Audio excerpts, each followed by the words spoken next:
मई 29। हमारी प्रतिदिन की ड्यूटी मिनिस्ट्रीज की ओर से आप सबों को नमस्कार। आज के संदेश का शीर्षक है आशा जो थामे रखती है, जेम्स बैंक्स की ओर से।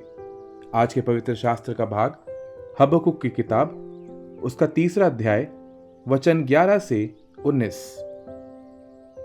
तेरे उड़ने वाले तीरों के चलने की ज्योति से और तेरे चमकीले भाले की फलक के प्रकाश से सूर्य और चंद्रमा अपने अपने स्थान पर ठहर गए। तू क्रोध में आकर पृथ्वी पर चल निकला। तूने जाति जाति को क्रोध से नाश किया। तू अपनी प्रजा के उद्धार के लिए निकला, हाँ, अपने अभिषिक्त के संग होकर उद्धार के लिए निकला। तूने दुष्ट के घर से सिर को घायल करके गल से नेव तक नंगा कर दिया। तूने उसके योद्धाओं के सिरों पर उसी की बरछी से छेदा है। वे मुझको तितर बितर करने के लिए बवंडर की आंधी की नाई आए और दीन लोगों को घात लगाकर मार डालने की आशा से आनंदित थे। तू अपने घोड़ों पर सवार होकर समुद्र से, हाँ, जल प्रलय के से पार हो गया।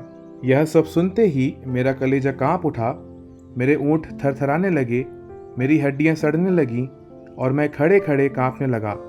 मैं शांति से उस दिन की बाट जोता रहूंगा जब दल बांधकर प्रजा चढ़ाई करे, क्योंकि चाहे अंजीर के वृक्ष में फूल ना लगे और ना दाखलताओं में फल लगें, जलपाई के वृक्ष से केवल धोखा पाया जाएगा और खेतों में अन्न ना उपजे, भेड़शालाओं में भेड़ बकरियां ना रहें और ना थानों में गाय बैल रहें, तो भी मैं यहोवा के कारण आनंदित और मगन रहूंगा और अपने उद्धारकर्ता परमेश्वर के द्वारा अति प्रसन्न रहूंगा। यहोवा परमेश्वर का बलमूल है, वह मेरे पांव हिरणों के समान कर देता है, वह मुझको मेरे ऊंचे स्थानों पर चलाता है। मुख्य वचन हबक्कुक 3 व पद 18। तो भी मैं यहोवा के कारण आनंदित और मगन रहूंगा। मुझे पता है कि पिताजी घर आ रहे हैं, क्योंकि उन्होंने मुझे फूल भेजे हैं। ये मेरी 7 साल की बहन के शब्द थे। जब युद्ध के दौरान पिताजी के बारे में कुछ भी पता नहीं चला, इससे पहले कि पिताजी अपने मिशन के लिए रवाना होते, उन्होंने मेरी बहन के जन्मदिन के लिए पहले से फूलों का ऑर्डर दिया रखा था। और जब वे लापता थे तब फूल आ गए, लेकिन वह सही थी। पिताजी घर लौट आए एक कठिन युद्ध की स्थिति के बाद, और दशकों बाद वह अभी भी उस फूलदान को संभाल कर रखती हैं जिसमें फूल रखे थे, यह याद दिलाने के लिए कि हमेशा उम्मीद बनाए रखें। कभी कभी टूटी हुई पापी दुनिया में उम्मीद बनाए रखना आसान नहीं।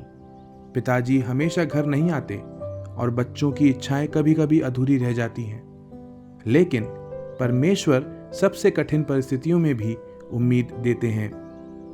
युद्ध के एक और समय में भविष्यवक्ता हबक्कुक ने यहूदा पर बेबीलोन के आक्रमण की भविष्यवाणी की थी, लेकिन फिर भी पुष्टि की कि परमेश्वर हमेशा अच्छा है। अतीत में अपने लोगों के प्रति परमेश्वर की दयालुता और याद करते हुए हबक्कुक ने घोषणा की, क्योंकि चाहे अंजीर के वृक्ष में फूल ना लगें और ना दाखलताओं में फल लगें, जलपाई के वृक्ष से केवल धोखा पाया जाए और खेतों में अन्न ना उपजे, भेड़शालाओं में भेड़ बकरियां ना रहें और ना स्थानों में गाय बैल हों, तो भी मैं यहोवा के कारण आनंदित और मगन रहूंगा और अपने उद्धारकर्ता परमेश्वर के द्वारा अति प्रसन्न रहूंगा। कुछ टीकाकारों का मानना है कि हबक्कुक के नाम का अर्थ चिपकना है। हम परीक्षाओं में भी अपना परम आशा और आनंद के रूप में परमेश्वर से लिपटे रहें, क्योंकि वह हमें थामे रहता है और कभी भी जाने नहीं देगा। कठिन समय में परमेश्वर में आनंदित होना आपकी सहायता कैसे करता है? आज आप उसकी स्तुति करने के लिए क्या कर सकते हैं? हे पिता, आपका धन्यवाद। जो कुछ भी हो, मेरा भविष्य आपके साथ और आप में उज्जवल है। धन्यवाद। आमीन।